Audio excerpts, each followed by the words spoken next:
Good afternoon, everyone. Thank you so much for attending the pre-concert talk before the annual Chapel Choir Advent concert.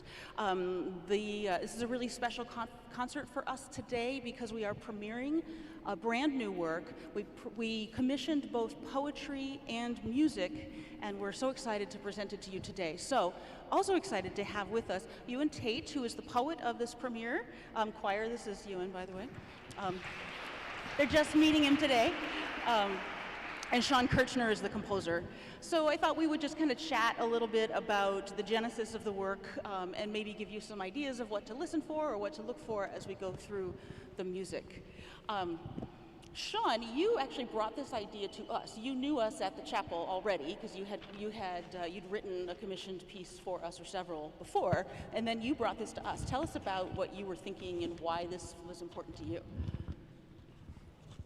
Well, I blame Euan for some of this, but it's a nice thing to bear responsibility for. I had gotten to know Euan kind of in the choral world. He's known as a choral poet, so a number of choral composers work with Euan because he has such a beautiful depth to his poetry, but also he's very musical in his choice of words, so they set easily for singing. And so recognizing kind of Euan's, depth and expressivity, I actually consulted with him on the previous piece. I wrote the communion liturgy for the chapel. And I said, I just want to know what Euan Tait thinks about communion.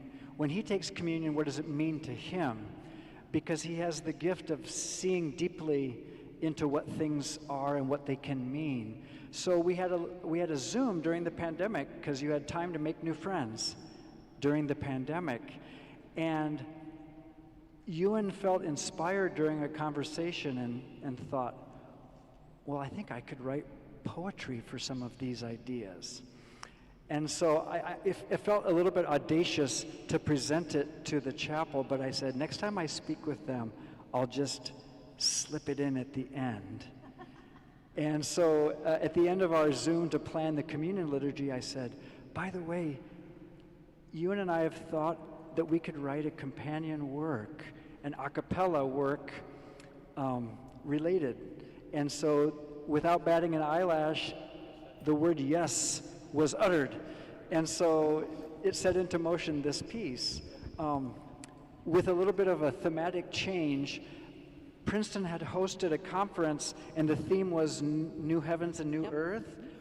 And so Dean Bowden suggested we run off that theme. And so Euan's heart and mind just took off with the theme of New Earth and New Heavens, and eventually a new piece resulted. So Dean Bowden is the former dean of the chapel and of the Office of Religious Life. Allison Bowden, many of you have met her, I think. She just retired this year. She's watching us from Maine. Hi, Allison. And Allison being also Allison loves wonderful poetry, as do I, and we love beautiful music and what they can do together. And so it was actually pretty exciting to have Shawn bring this to us as an idea. We've got some ideas for poetry. We've got inspiration. That's pretty special when you've got that inspiration and that urge to bring your ideas to life. It's just kind of, it's what we do.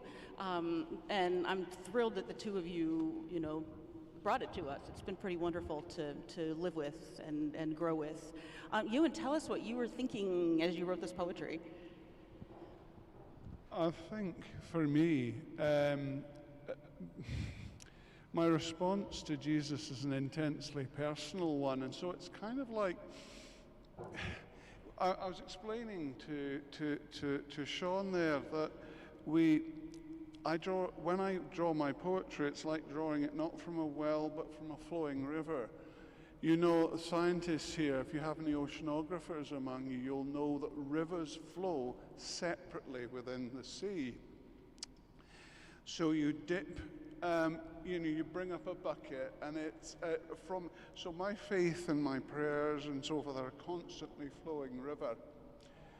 And that's really something incredibly important, I think. And also, pondering on the theme of human brokenness, I'm fascinated that you've got a copy of Jacob Epstein's great sculpture from Coventry Cathedral, because there's still broken stained glass in the window.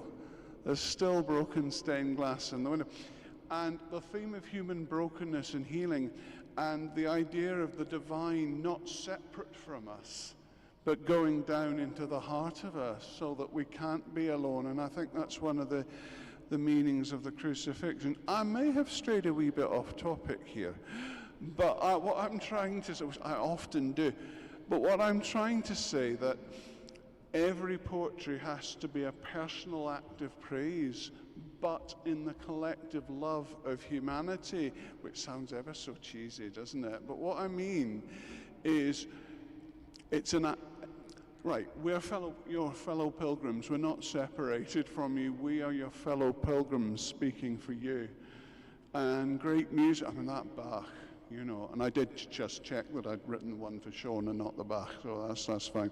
But that it's a personal response from a fellow pilgrim, and I hope that you experience it as such, and that because when poetry becomes, or religion or faith becomes an ideology rather than a living love and a living out of love and a living response. And one of my joys, Princeton has happened here in Princeton as well as everywhere else, is human encounter. And it's wonderful, it's a choir of young people because I teach young people back at home. So it's a great joy, you know, that that's happening, and a great honor really. So that's where I'm saying the poetry comes from. So when you suggest, oh, I better get back on theme. When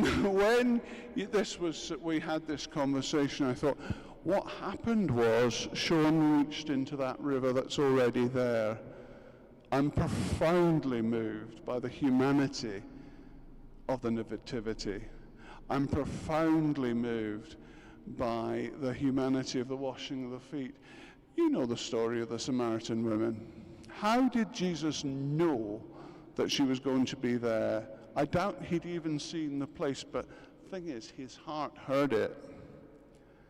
And he was drawn by this woman's, pain. And don't worry, tears are also a reflection of Christ and love, or are a mode of loving. How did he know? Because he listened deeply with his heart. And that means being God, he was being the Lord. He also could draw us, be drawn to people. And he was drawn to her in her loneliness and her outcry. So this is about one human being, imaginative response to these great biblical, great scriptural events. So, I mean, what an honor that you're sharing that pilgrimage, because you are my fellow pilgrims, you as musicians. And now you also, people that are coming to listen to it, are my fellow pilgrims too. And what an honor and a joy to share it with you this afternoon.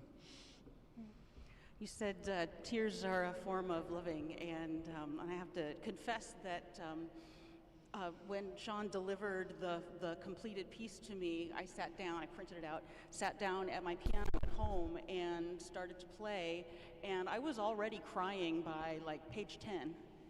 And I cried off and on through the whole thing. Some of it, there was some ugly crying even.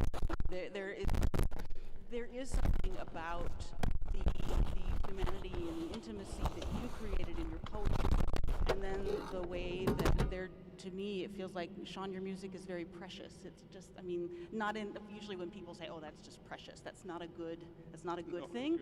But to me, your music, I would say, it felt to me when I was reading through it for the very first time that you had cherished it. You know, that it had been something that came from the deepest parts of you. And it may be that Euan's poetry kind of inspired that in you, but it felt like every syllable, every note somehow had this depth of emotion and connection and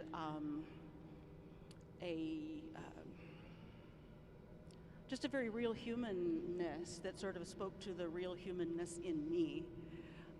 How did it feel to write the music for this incredible poetry?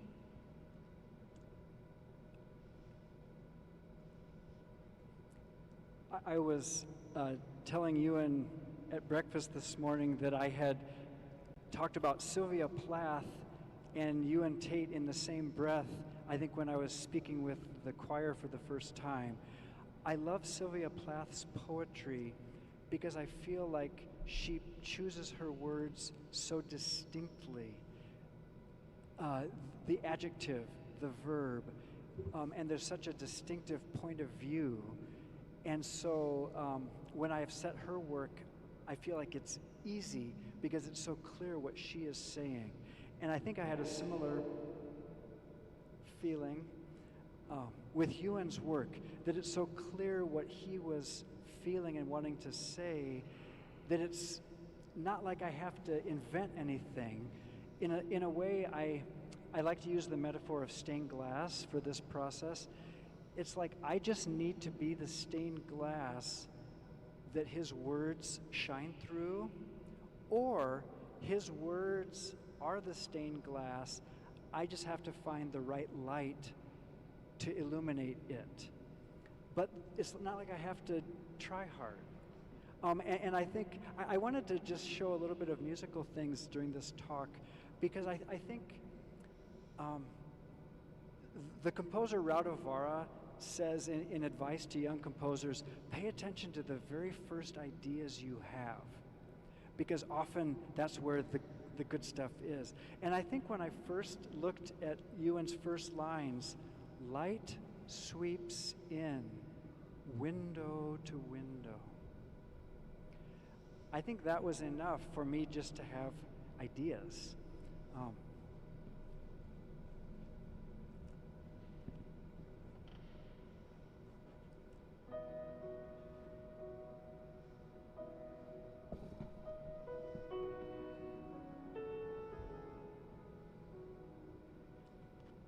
Light sweeps in, window to window. And then the answering phrase.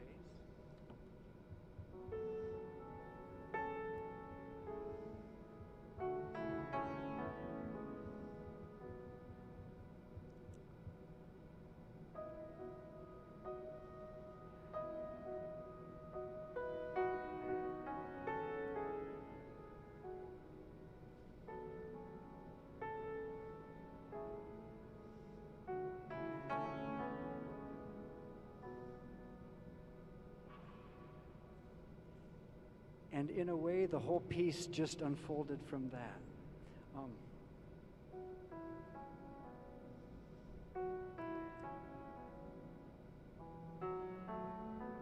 That group of 4 notes you'll hear over and over again in the piece as a motif.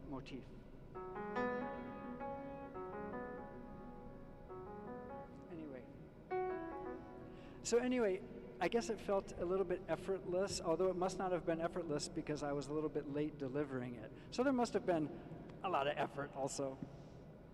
I got the sense that you loved this thing so much that it might have been a little bit difficult to just put it down and put it on paper and just say, this is okay, I'm happy with this. You know, it was actually amazing to get to set, it's a privilege to get to set words like this. I come out of the Church of the Brethren tradition, which is an Anabaptist and Pietist tradition, a historic peace church related to the Mennonites and the Society of Friends. But I love the overlap with Pietism, because that was Bach's period when Bach was writing. And the poetry in Bach's Passions and in his cantatas was Pietist poets. Don't think it begins... Don't think that confessional poetry began with Allen Ginsberg, but it absolutely didn't. Yes. Absolutely didn't. It began with a pietist. Yes, this beautiful emotional response to the scriptural stories. And I really feel huge influence on me, by the way. I'll shut up now. Euan is a modern pietist in his spiritual poetry. So for me personally, coming out of Church of the Brethren tradition, to get to set pietism or pietist poetry was kind of amazing. In particular, my kind of low church tradition is ritual poor, I should say, but what we have is rich, which is of great focus on the foot washing service as the main sacrament of my denomination, the positioning yourself in service to others. And so to get to set the fourth movement, which is the washing of feet, coming out of my kind of peculiar tradition, I guess I never thought in my life that I would set a whole poetry about the washing of feet. But when it came to it, I had a lifetime of experience of this very sacred service to pour into that. And I must confess, speaking of tears, yesterday in our rehearsal, or 2 days ago in our rehearsal, as the lines descend, maybe I should show a little music again here. The poetry Euan writes is, and he rose. And also you'll notice that I repeat everything he says 2 or 4 times. And he rose, and he rose, and he rose, wrapped a towel round his waist, and washed. So anyway, the rise lifts the music up, and then the lines, most of the singers have lines that descend, descend, descend to the level of where the basin would be, where you would wash the feet. Maybe I'll just show that just briefly.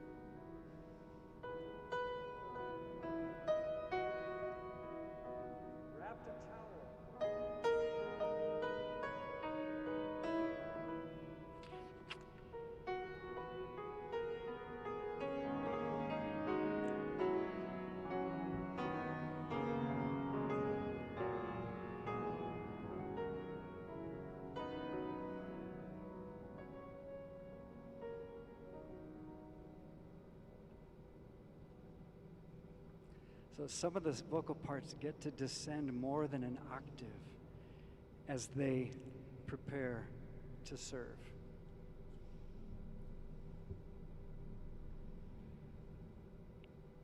What train of thought were we on? That was probably it. Yeah. I am, I'm such a, my students know this. I am such a nerd.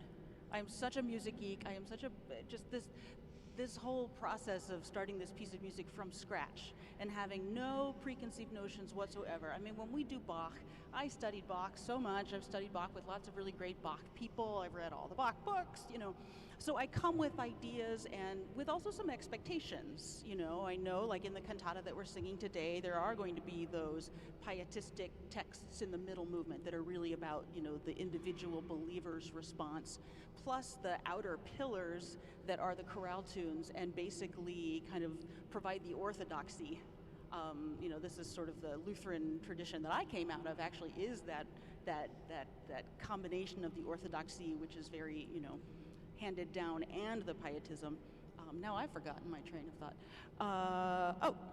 So coming at this piece with no expectations, no knowledge, no anything. It really was a discovery from the first time I sat down to play it, and it has been a piece that every time I go back to it, I see something different.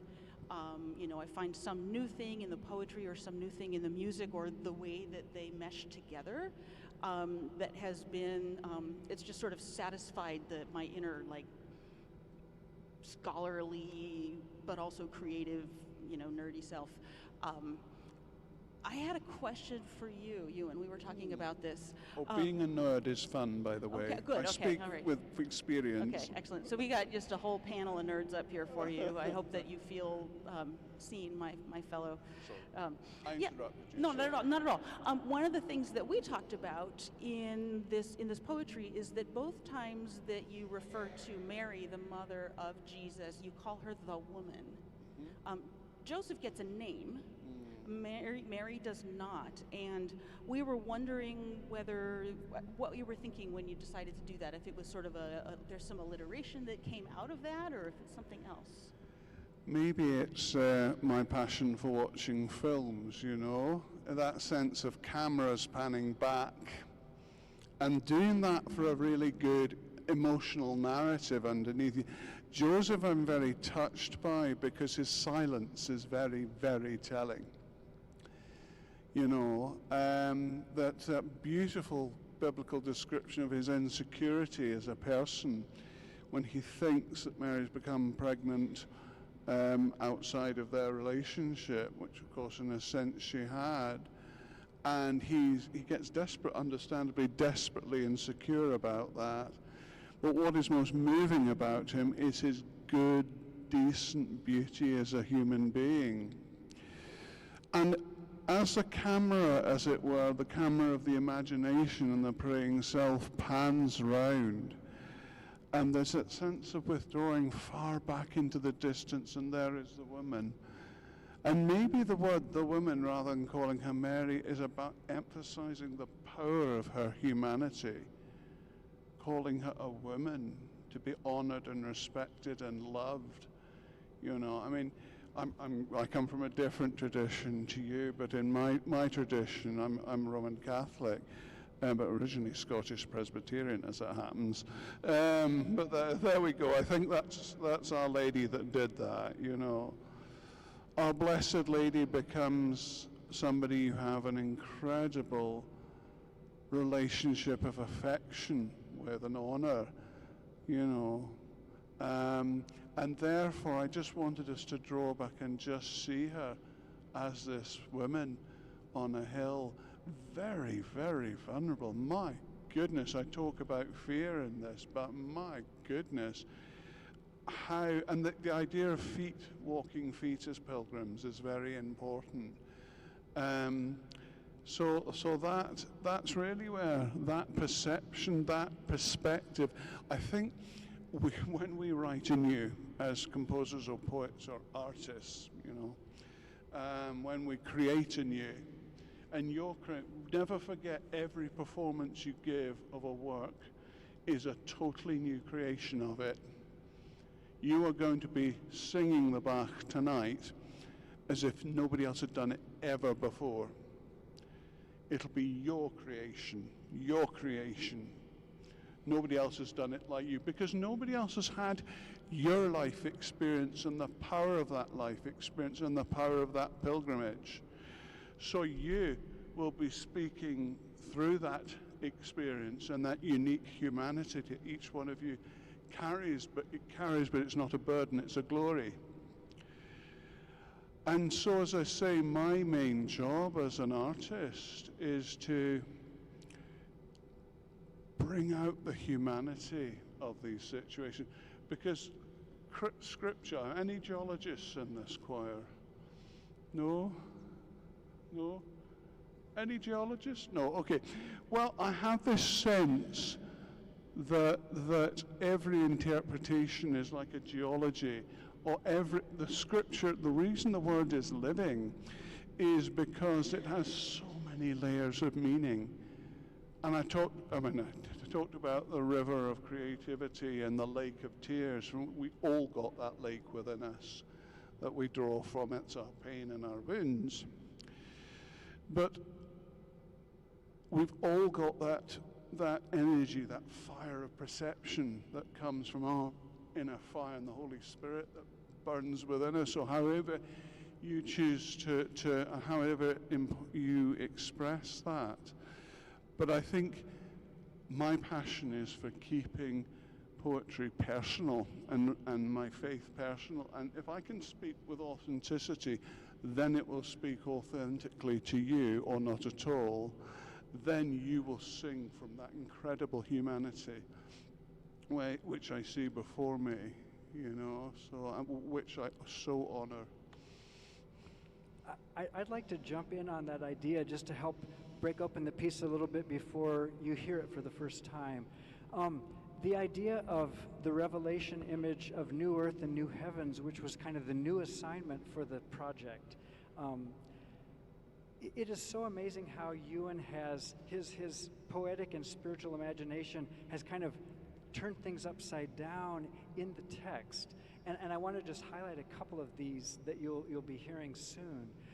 And also just to say,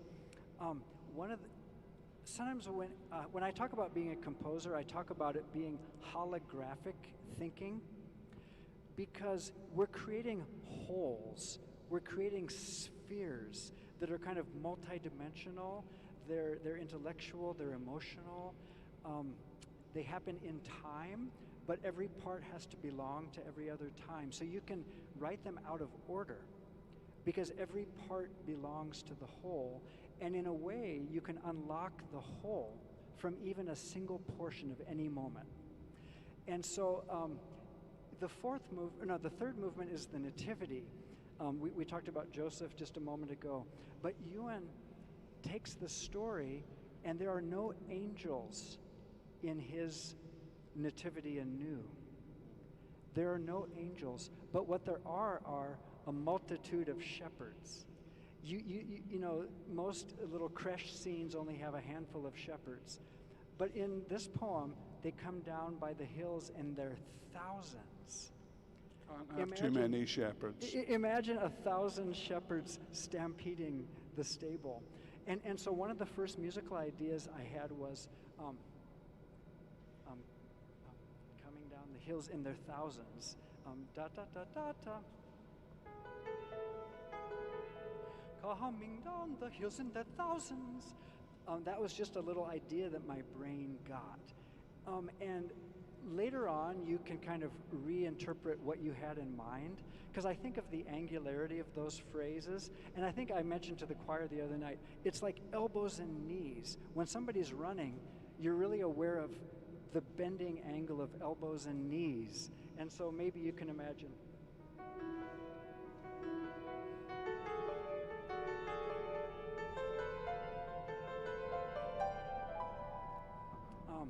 Anyway, so that was the first idea where I got to turn the angel's Gloria became the shepherd's running.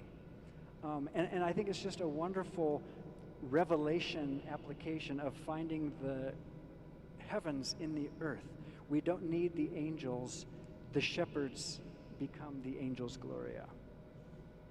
Shawn, you get to sing with us on this, and I'm really excited about that. How often do you get to sing in a premiere of your own piece, and does the piece feel different from the inside, this piece?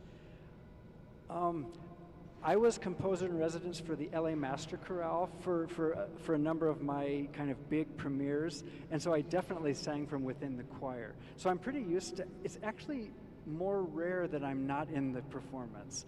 And I'm just about to fly to Seattle and go to Vancouver for a performance for a piece that I wasn't going to be involved in. They didn't know I played the piano, and I'm like, dude, I want to scoot that person off the bench. I'm a triplet, and eventually only one person had that bench. Just going to say that. But anyway, their pianist held onto the bench pretty strongly, so I actually wrote myself a hammered dulcimer part, just so I could be a part of the performance. So do I have control issues? I don't know. No, but it's actually really wonderful to, they said that Mozart loved to play viola or second violin. He liked to sit inside the string quartet and maybe not have the flashy things. He just wanted to be a part of it, and I think I like that. I'm a triplet, I'm the middle child of triplets. I just want to, in our station wagon, I always wanted to be in the center of our station wagon, our paneled station wagon. Not in the way back. Dad, brother, sister, right in the middle, because I could pester everyone equally. I just want to take this moment to say hello to my twin sister, because she, yeah. Hi, Krista. Well, and my triplet sister, hi, Shannon. We shoved a lot. Yeah, anyway, it's a joy to sing within the choir, and I bless and thank the tenors that I get to sing among, our wonderful colleagues. We're having a good time, I think. Yeah.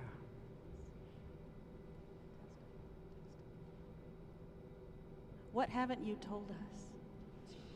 The Just gonna honest open it up. truth, Okay. since I've had this microphone, I've so wanted to belt out a Whitney Houston number. But I've had to actually resist that urge. I'm every woman. No, that thing is, so I have, what do I want to say? Keep rooted when you're encountering any work in your humanity, because it will, in the power, oh, sorry. I thought it would, I thought it would, I think it's that's make human, what does it say to you? Some of it, that you sing Ratavara, I'm playing in that wonderful Arctic piece. I'm a bass player, and I play in that wonderful Arctic piece. And I've just done Sibelius Fifth, although embarrassing. Don't tell anybody I missed a really important entry. It was embarrassing. Pray from where it comes from in you, because don't forget, we as creative artists, I'm not just saying something cheesy here when I say I do honor you. I haven't met you, not in this life. Perhaps I hope I might say hello to one or two of you before the end of this experience. And that I would also say to listeners, we call you, we ask you, we invite you to be our fellow pilgrims. And that invitation comes to the depth of my being and the depth of my humanity. So I hope that's how you experience it. That's a starting point. Of course, there's all the technical stuff, you know. We're doing the Bach first, and oh my goodness, there's Bach double bass lines. Honestly, my fingers nearly fall off in them. That and Wagner. He says, Flying Dutchman, don't you? But that's what I'd say from my heart to you. And oh, you know what? Enjoy it. You know, enjoy it. And God bless you all. And thanks for the honor of bringing me to this great cathedral-like space.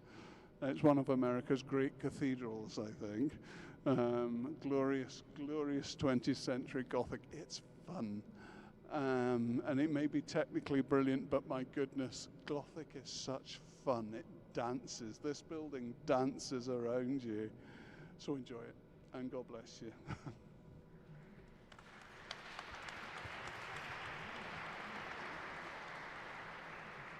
Shawn, do you have closing thoughts? Or, Well, you don't have to close right you know, away. I think I can say very similarly to you, and when I write choral music, and this is also for the listeners just to hear, I'm a pianist.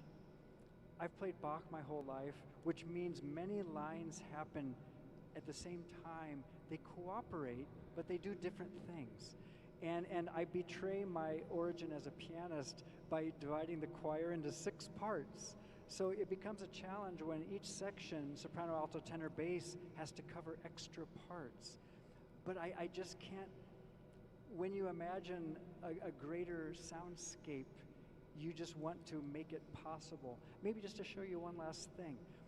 Euan lives right next to the River Severn, on the border between Wales and England. And the beginning of his second poem talks about when the trumpet sounded, we awoke with a yawn. And then we looked That's out. from Mozart. Tuba mirum spargens sonum. And then hilariously that tuba comes in. That sound, da da da da. That is so funny. That is hilarious. And it's deliberate Mozart humor. So that's Okay. And the Stanley Spencer painting as We well. never heard that until now. That's awesome. That's awesome. But then the speaker in Euan's poem looks out and sees the river flowing. And so I really wanted to create a river of sound. So I want to just point out for the listeners what you'll be hearing in terms of we're breaking into many parts to create a sound. So we have on the low end, the basses divide into 2 parts. We have this low part that's shared with tenors and second altos back and forth.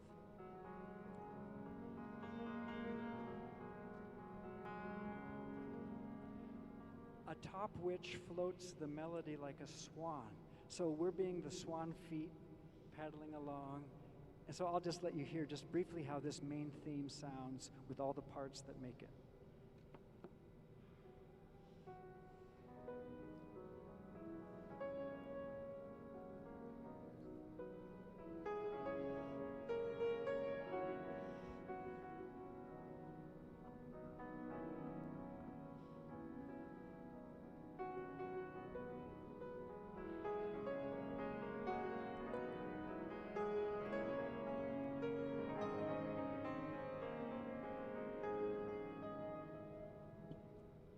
Etc., etc. Anyway, we will depict that in our voices. I think that one of the things, I kind of talked about this a little bit earlier, one of the things I love about this piece is how much it rewards continual study and another look, and I hope that I think the choir members have felt that along the way too. Every time I thought of something new, I told them about it. I'm really sorry about that, but I did. But it really does, and so, you know, I've included the text in the program for people to take home and read and spend some time with. It's absolutely beautiful. I love, in the program notes, I talked about the poet mystic, because in a way you're sort of... I was well flattered, I can tell you. I bet. Because I was thinking about, like, you know, actually made me think a little bit about some of the Christian mystics like Julian of Norwich and Hildegard, and some of those who are just right in the middle of the vision that they're having, and it felt that way to me, kind of, to read that poetry. And so and with that thought in mind, then you do start to see new things in the scenery, you know, of this. We talked about this also, the choir and I, as sort of like a, you know, if you were a cinematographer, if you were a stage director, you know, do you see what's here? So it has just been incredible to live with that again and again. Well, I think what's incredible for me is to be offered this opportunity by Princeton and to work with Shawn. I am so deeply grateful to this university for reaching out to me and enabling this to happen. The reason I call it my title is a Princeton Motets is I'd love that sense that you own it, and that sense it's got a sense of place very strongly in it, you know. Of course, there was a Princeton University of my imagination until the twilight yesterday, and now it's real, and especially its people, you know. So I'm so deeply grateful for the commissioners, all those who've worked incredibly hard to bring this to life and get me here, for one thing, which is no mean feat, I can tell you. I might have headed the wrong way and said, I'm not supposed to be doing this concert in Newfie, I don't think. So it's just as well I went the right way, you know. But there's, to let you know that part of this work is a joyful creative response and rooting of in this soil. And this building, as I say, expresses so joyfully for me that dance of life continuing in you. So I just did want to say that I'm so happy and I'm so grateful. One of the conditions of being alive is joy, in part. It's dancing. I'm not so good at that anymore, it's why I'm sat down here.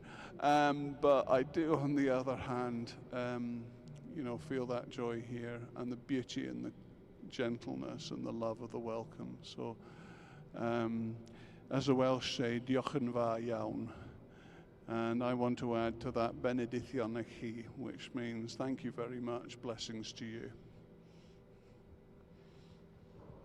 Thank you to you both. Thank you for your gift that you've shared so generously with us. Thank you so much. Thank you all for being here as well. We're going to take just a little bit of a break while we go get ourselves reset, and we'll see you at 2:30. Let's all just say one more great thank you to Euan and to Shawn.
Welcome to the Princeton University Chapel. Please silence all cell phones and other devices. Exit doors are in the lobby, in the middle of the north side of the sanctuary, facing Firestone Library, and to the right of the lectern. There are also red exit signs near the doors. Please do not idly stand in the aisles during the service. This is due to fire safety protocols. Thank you, and enjoy your time at the chapel.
trumpet sound.